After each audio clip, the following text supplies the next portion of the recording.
주 안에서 사랑하는 우리 남천교회 형제 자매 여러분, 고신대학을 위해서 기도해 주시고 후원해 주셔서 진심으로 감사드립니다. 내년에는 고신대학이 80주년을 맞이하게 됩니다. 우리 주님 오실 때까지 영남권의 대표적인 기독교 대학으로 우뚝 설 수 있도록 계속해서 기도해 주시고 자녀들, 손주들 고신대학으로 많이 보내주시기를 바랍니다. 신학과로 특별히 많이 보내주시면 우리 김기명 강도사처럼 훌륭한 말씀의 사역자로 잘 양성하도록 하겠습니다. 박신웅 목사님과 저는 한 3년 정도 90년대 초반에 신학과에서 같이 공부했습니다. 아주 신실한 사역자입니다. 이제 좋은 목사님을 청빙했으니 모든 성도님들이 한마음 한뜻으로 한 성령 한 소망 가운데 협력하여 우리 하나님의 뜻을 잘 이루는 그런 남천교회로 더욱더 성장, 성숙하기를 응원하고 기도하겠습니다. 우리가 읽었던 하나님의 말씀은 잠언 21장입니다. 잠언이라는 말을 일상생활 속에 저희들은 잘 사용하지 않습니다. 잠자는 바늘이라는 뜻입니다. 은은 말씀이죠. 바늘처럼 찌르는 말씀, 바로 잠언입니다. 아무리 마음이 돌처럼 굳어 있다 할지라도 심경화, 심장이 굳어 있다 할지라도 찌르는 말씀이 잠언입니다. 잠언을 솔로몬이 기록했는데 왜 기록했느냐 하면 1장 3절에 하나님의 말씀 잠언을 들음으로 정의롭고 공의롭게 살도록 하기 위해서다라는 놀라운 말씀이 있습니다. 잠언을 자꾸 읽으면 우리 자녀들이 공부를 좀 더 잘하지 않을까? 왜냐하면 지혜서 안에 잠언이 있기 때문이다라고 생각합니다. 그러나 1장 3절은 조금 다르게 설명합니다. 하나님의 대리 통치자인 솔로몬이 자기 자녀들과 이스라엘 백성들에게 잠언을 말함으로 한 가지 목표 달성을 하기를 원합니다. 그것은 정의로운 하나님의 백성을 만드는 것입니다. 그러므로 저와 여러분도 이 질문을 해야 되겠습니다.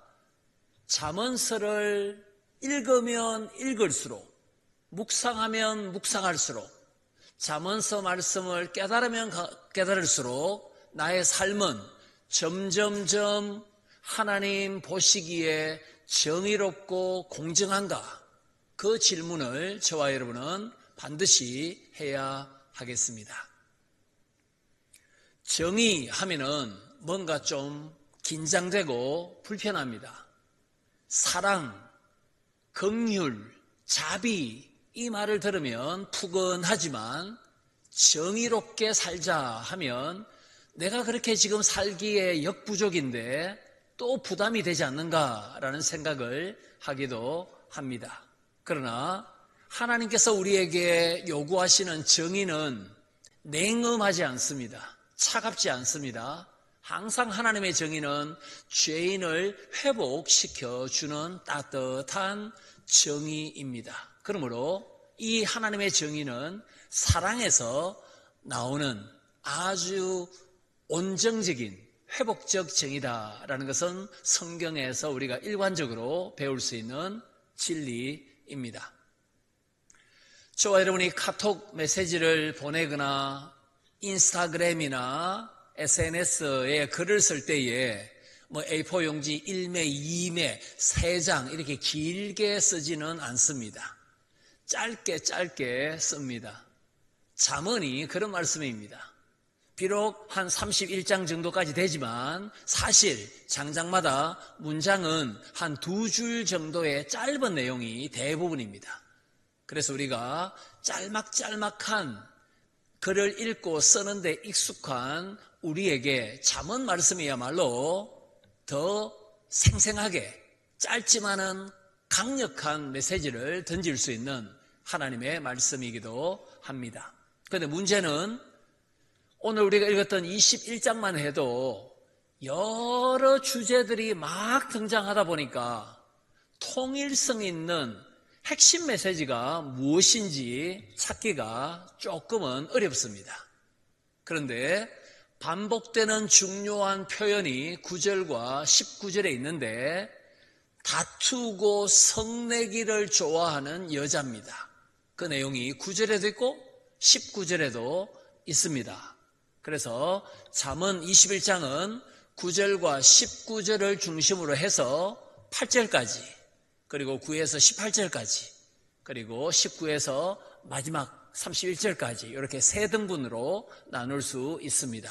그래서 오늘은 이 세 등분으로 나누어서 잠언 21장을 살펴볼 것인데, 첫 번째 단락에서는 하나님은 악인을, 불의한 자를 심판하신다 이고요. 두 번째 9에서 18절까지는 하나님은 정의로운 성도로 하여금 악을 이기게 하신다. 마지막 19에서 제일 마지막 절까지는 하나님은 정의로운 성도에게는 기쁨을 주시고 악인들은 심판하신다. 심판이 처음과 끝에 자리 잡고 있고, 한중간에 하나님은 의로운 성도를 통하여 이기게 하신다라는 핵심 메시지가 한중간에 들어가 있습니다. 오늘 설교의 요지는 이것입니다. 하나님은 공의를 실천하는 의인으로 하여금 악인을 이기게 하신다는 사실입니다. 저와 여러분은 2025년 벌써 절반을 보내었는데 날마다 말씀 성령으로 승리하는 삶을 교회당 안팎에서 원하지 않습니까?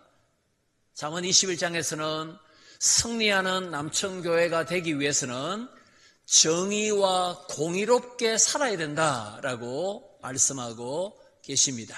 하나님은 정의롭고 공의로운 성도의 삶에 승리를 주신다는 것을 꼭 기억하시고 정의와 공의의 삶을 이번 한 주 힘써 구현하는 저와 여러분이 되기를 소망합니다. 세 가지로 나누어서 말씀을 전하겠습니다. 첫 번째입니다. 공의의 하나님은 악인을 패망시킵니다. 이 내용이 1절에서 8절에 나타납니다. 이스라엘 백성을 통치하도록 하나님께서 다윗의 아들 솔로몬을 왕으로 세워주셨습니다. 이스라엘 왕의 보좌에는 항상 하나님의 율법책을 복사해둔 책이 있었습니다. 어떻게 통치하라는 것입니까? 하나님의 말씀대로 이스라엘 백성을 왕이 통치하라라는 뜻입니다. 자기 하고 싶은 대로 왕이 통치할 수 없는 나라가 언약 백성 이스라엘이었습니다. 오늘 보면 1절에서 자기 위에 대왕이 계시다라는 것을 솔로몬이 인정합니다. 참 좋은 일이죠. 왕의 마음을 1절에 보시면은 여호와의 손이 다스리고 계시다라고 말합니다. 여러분, 낙동강 얼마나 큰 강입니까?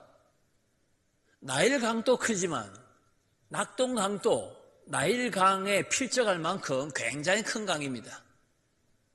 낙동강이 쭉 흐를 때에 더 효과적으로 농사 짓기 위해서 물줄기를 한 번씩 틀 필요도 있지 않겠습니까? 바게스를 들고 낙동강 물을 다 퍼나를 수는 없습니다. 물줄기를 바꿀 때는 살짝 바꿀 수도 있는 것입니다. 왕의 마음을 여호와의 손이 이쪽으로 저쪽으로 인도하시도다라고 1절에서 솔로몬이 고백하고 있습니다. 하나님께서 자기를 대리 통치자로 세워주셨기 때문에 하나님이 원하시는 방향을 따라서 나는 다스릴 수밖에 없습니다라는 겸손한 자세를 1절에서 솔로몬이 피력하고 있는 것입니다. 3절과 7절, 12절, 21절 네 번에 걸쳐서 솔로몬이 반복적으로 중요하게 소개하는 단어가 하나 있는데 그것이 바로 정의입니다. justice입니다. 왜 이렇게 솔로몬이 정의로우신 하나님, 정의로운 왕, 정의로운 이스라엘 백성을 강조하겠습니까? 그 답은 시편 89편 14절에 나타납니다. 하나님의 통치 보좌의 기초가 정의와 사랑이다라고 말씀하십니다. 우리는 항상 하나님이 교회와 세상을 다스리실 때에 하나님의 통치의 원칙을 기억해야 합니다. 하나님은 우리 개인, 우리 가정, 여러분의 자녀, 여러분의 직장, 사업, 이 세상 만유를 통치할 때 시편 89편 14절대로 사랑과 구원으로 통치하시기도 하고 정의와 심판으로 통치하시기도 합니다. 한 동전의 양면이 바로 사랑과 정의인데 이 정의는 사랑에서 나오는 회복시키는 따뜻한 정의다라는 것을 오늘 잠언 21장은 계속해서 강조하고 있습니다. 예수님께서 마태복음 23장 23절에서 하나님께 제사를 지내든 11조를 드리든 예배를 드리든 하나님 백성이 삶을 살 때에 하나님의 말씀 따라서 살아야 되는데 하나님의 계명과 율법의 핵심 정신을 마태복음 23장 23절에서 정의와 긍휼과 믿음이다라고 말씀하신 바가 있습니다. 바리새인들은 콩나물 1,000원어치 팔고 11조를 정확하게 드렸습니다. 그런데 거기에 뭐가 빠져 있습니까? 정의와 긍휼과 하나님을 향한 믿음이 빠진 상태로 그냥 일정 금액을 하나님께 바친 것, 이걸 주님께서 마태복음 23장에서 책망하신 바가 있습니다. 하나님께서 하시는 일은 놀랍고 그 목표를 이루기 위한 수단도 정의롭다, 이 말씀이 요한계시록 15장 3절에 나타납니다. 꽁 잡는 것이 매다, 목적을 달성하기 위해서 편법, 불법을 사용해도 된다, 이것은 죄인이 하는 말이고, 성경은 하나님의 놀라운 일은 정의로운 방법으로 이루어진다라는 차별된 말씀을 우리에게 주십니다. 여러분, 창세기 18장 19절에 보시면 이방 땅에 살던 갈대아 우르, 메소포타미아, 지금의 이라크 쪽에 살던 아브라함을 하나님께서 젖과 꿀이 흐르는 가나안으로 부르셨죠. 이때 창세기 18장에서 하나님 놀라운 말씀을 하십니다. 너와 너의 자손들이 정의와 공의를 행하도록 내가 너를 불러노라, 이 말씀을 창세기 18장 19절에서 하나님께서 하셨습니다. 여러분, 우리가 식당에서 종종 보는 성경 구절이 내 시작은 미약하였으나 내 나중은 창대하리라. 욥기 8장 7절 말씀이죠. 욥의 친구 소발이 했던 말입니다. 욥의 말은 아닙니다. 그런데 소발이 욥아, 너의 끝이 창대할 것이다. 그런데 조건이 하나 있다, 이렇게 말하면서 그 말씀 바로 앞에 욥기 8장 3절에 너가 정의를 행한다면 하나님께서 너의 끝을 창대케 하리라, 이 말을 한 적이 있습니다.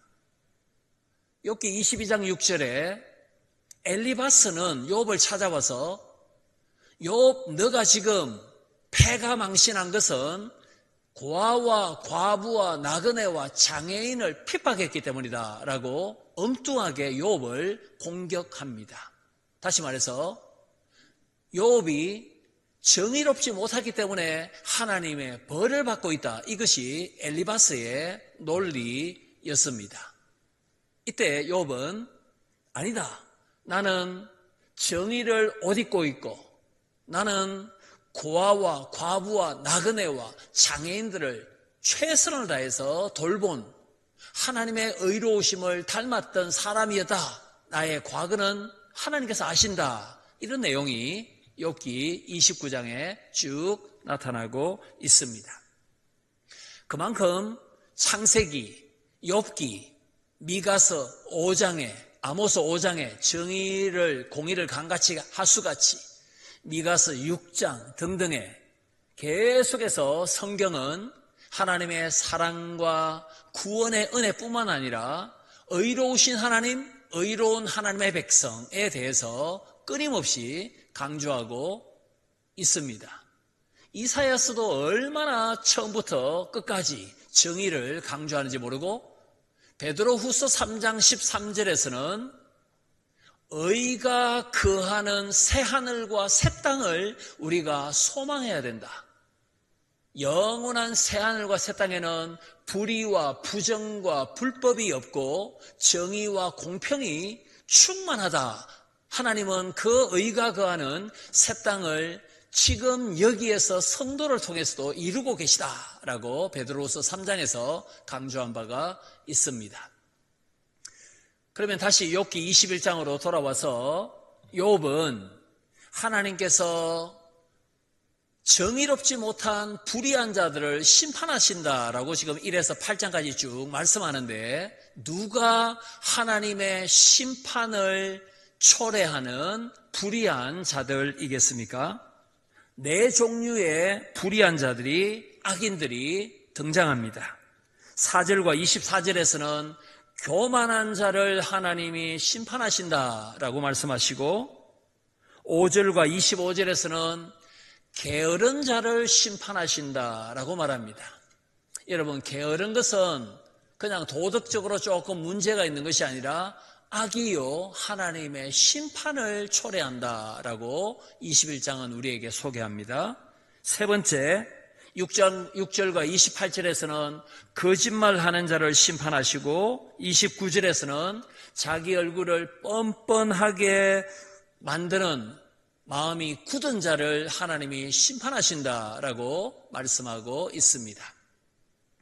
사랑하는 우리 남천교회 성도 여러분, 교만과 나태함과 거짓말과 자기 변명으로 일관하는 이 악은 자기 개인의 삶도 파괴하고 자기가 속해 있는 믿음의 공동체와 사회와 직장도 파괴하고 말 것입니다.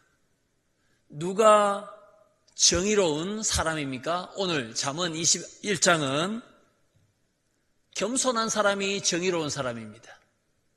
자기 본분을 최선을 다하여 수행하는 사람이 정의로운 사람입니다. 골로새서 1장 마지막 절에 사도 바울은 튀르키에 있는 골로새 교회에게 편지를 쓰면서 로마 감옥에서 뭐라고 말합니까? 내 속에서 역사하시는 성령의 능력을 따라 나도 힘을 다해 수고하노라, 이렇게 고백한 바가 있습니다. 내주하시는 성령의 지혜와 용기를 받아서 힘을 다하여 하나님께서 맡겨주신 그 사명을 하루하루 감당하는 사람이 정의로운 사람, 하나님의 인정을 받는 사람이다라고 잠언 21장은 교훈하고 있습니다. 거짓말하지 않고 진실되게 말하고 죄를 짓고 난 뒤에 변명하지 않고 즉각 회개하여 마음의 할례를 받은 그 사람이 의로운 사람이다라고 설명하고 있습니다. 사랑하는 성도 여러분, 하나님께서 싫어하시는 불의한 네 부류의 이 죄인들의 정반대편에 누가 계십니까? 우리 주 예수님께서 계십니다.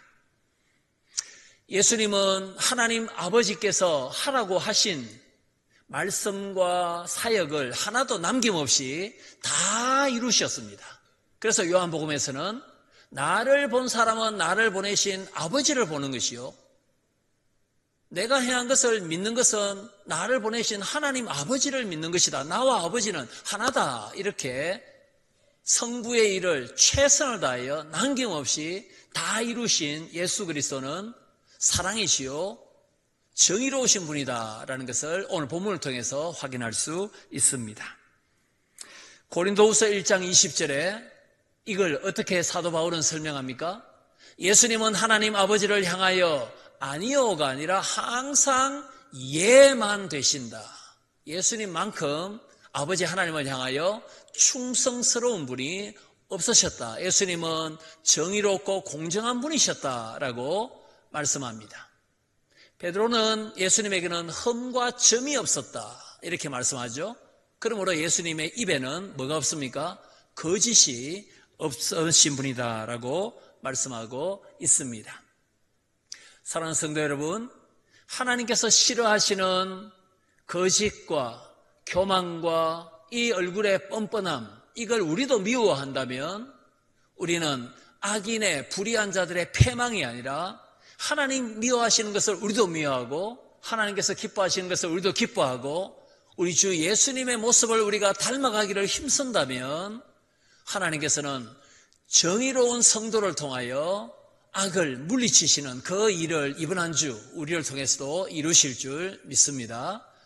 하나님이 미워하시는 것을 미워하게 하시고 하나님이 기뻐하시는 것을 나도 기뻐하게 하여 주옵소서. 우리가 하나님의 자녀니까 하나님의 그 의도와 의중과 마음을 품고 이번 한 주 산다면 하나님이 우리로 하여금 반드시 이기게 하실 줄 믿습니다.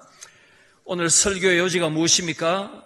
하나님은 공의를 실천하는 의인으로 악인들을 이기게 하신다라는 것입니다. 두 번째입니다.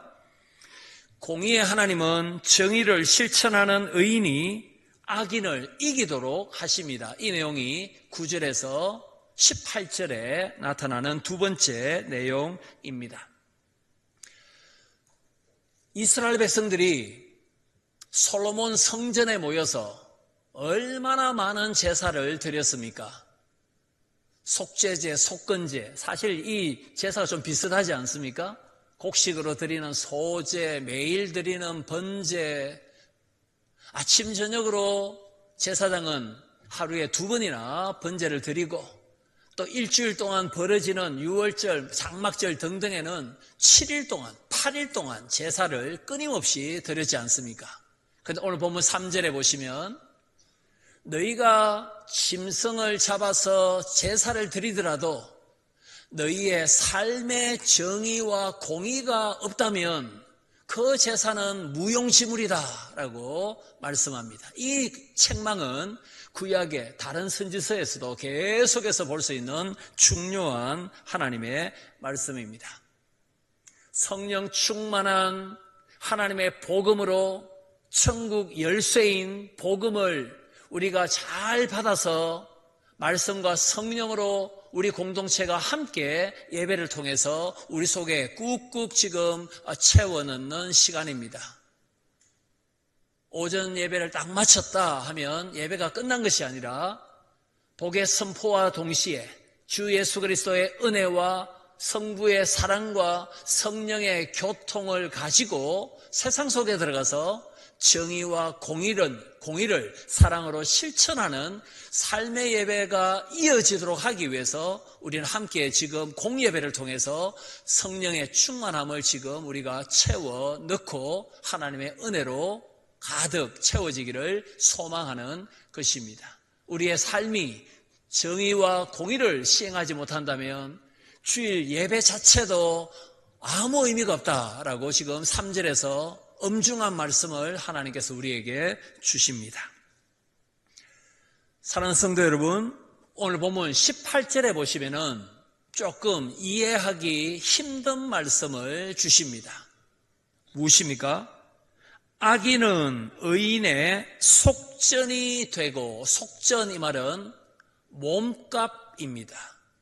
노예를 사기 위해서는 몸값을 지불하고 노예를 사옵니다. 그 몸값을 속전이라고 부릅니다. 그런데 누가 누구의 속전입니까? 악인이 의인의 속전이다 라고 말씀합니다. 이걸 잘 보여주는 말씀이 사무엘하 21장에 나옵니다. 하나님의 마음에 쏙 들었던 다윗이 하나님 대신 이스라엘을 통치하는데 무려 3년 동안 기근이 닥칩니다. 즉각적으로 다윗은 이것은 하나님이 언약에 신실하지 못한 이스라엘 백성을 향한 심판이다라는 것을 깨달았습니다. 자연현상 배후에 계신 하나님의 손을 다윗이 보았죠. 그래서 겸손히 하나님께 여쭈었습니다. 하나님, 무슨 이유로 3년 동안 기근이 닥쳤습니까? 이때 하나님께서 다윗에게 깨닫게 하십니다. 사울 왕 때에 사울이 누구를 학대했습니까? 바로 기브온 사람들이죠. 그래서 기브온 사람들의 원한을 풀어준다면 기근이 끝날 것이다. 그래서 다윗이 기브온 사람들을 불러 모아서 내가 어떻게 너희의 원한을 풀어주고 신원해 줄까라고 묻습니다. 기브온 사람들이 사울의 손자 7명을 죽여주시옵소서라고 요구합니다. 이때 요나단의 아들 머비보셋을 다윗은 자기의 왕자처럼 매일 왕의 상에서 먹고 마실 수 있는 복을 준 바가 있습니다. 머비보셋을 제외하고 사울의 손자 7명을 내어주어 죽이게 합니다. 이때 기근이 끝납니다.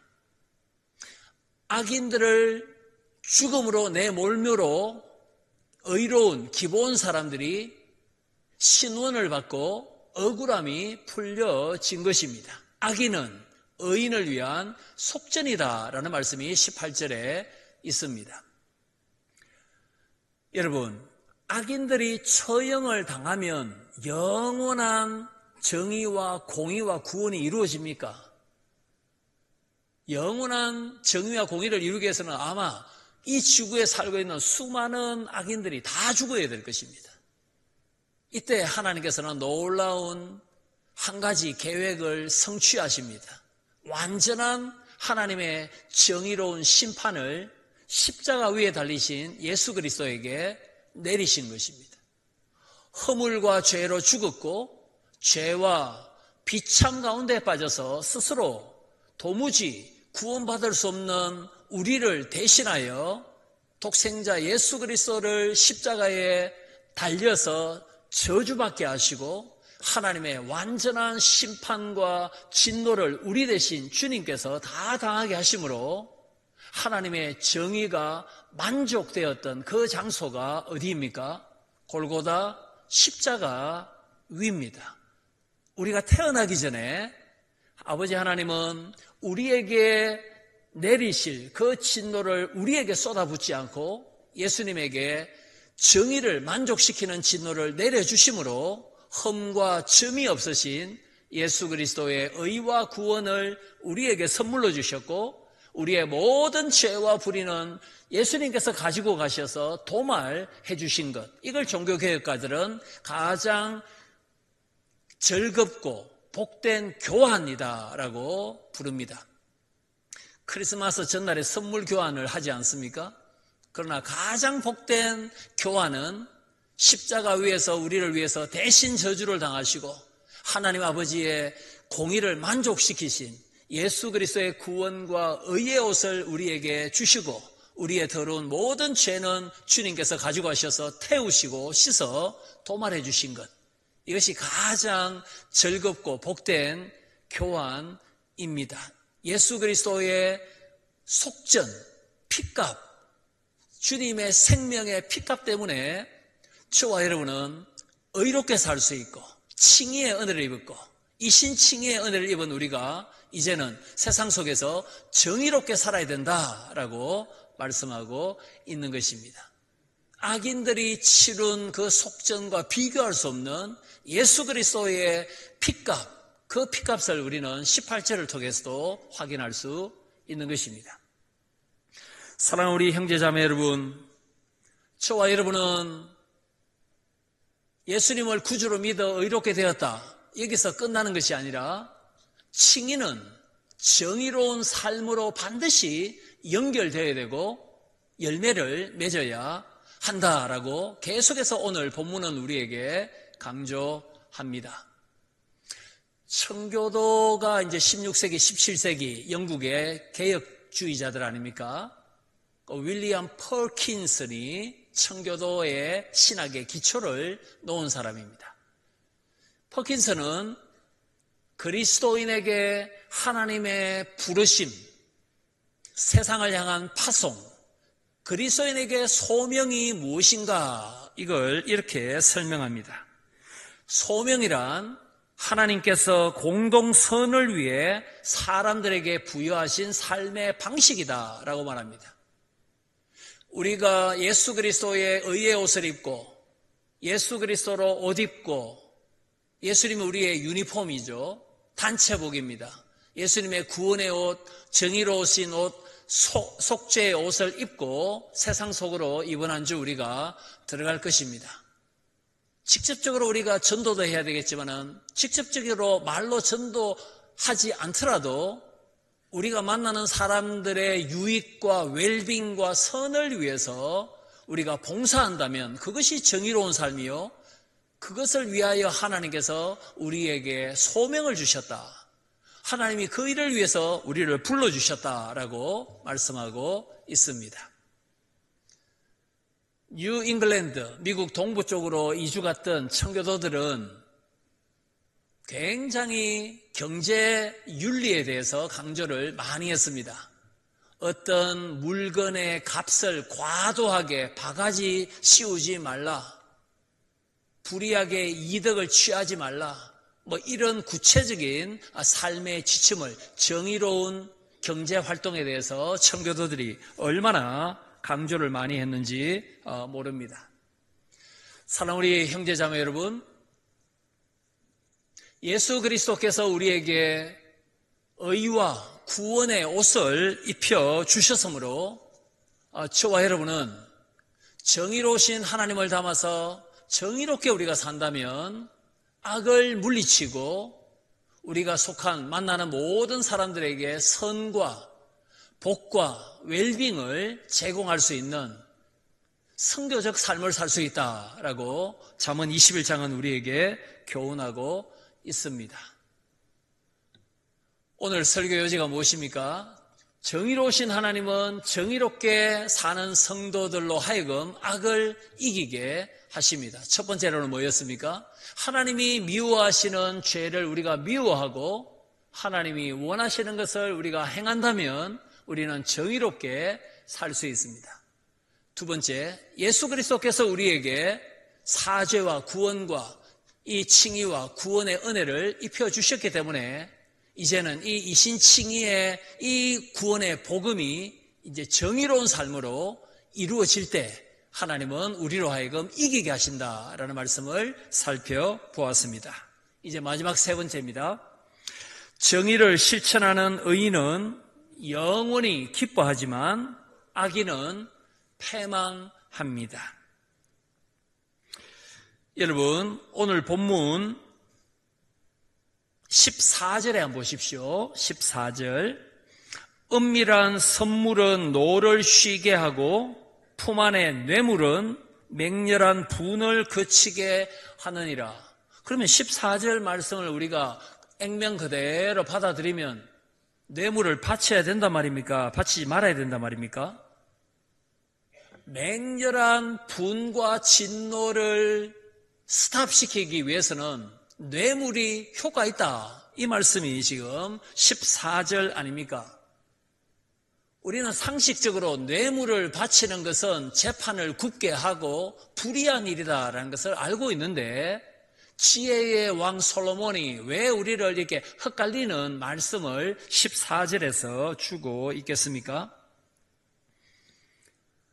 뇌물은 영원토록 분과 진노를 없앨 수 없다 이 말입니다.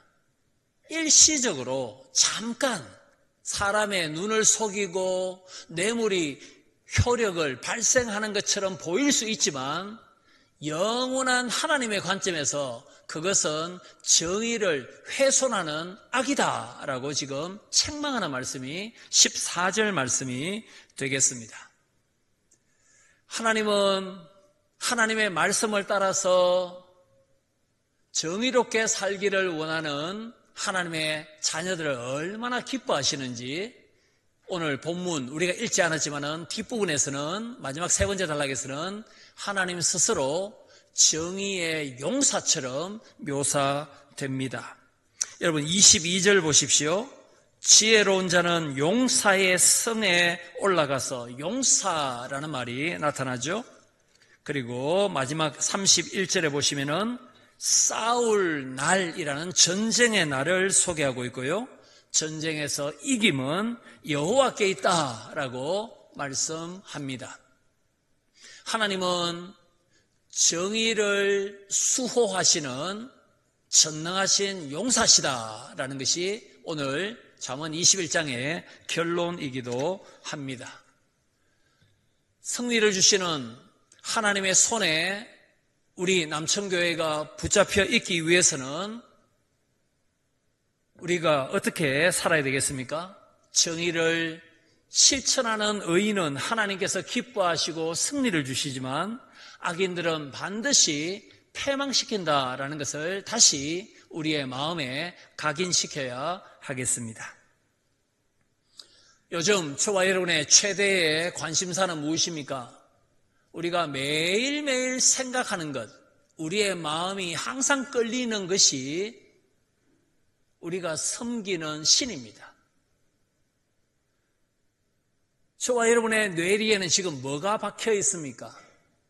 예수님께서는 마태복음 6장에서 너희는 먼저 하나님의 나라와 하나님의 정의를 추구하라. 하나님의 정의로운 나라를 추구하라.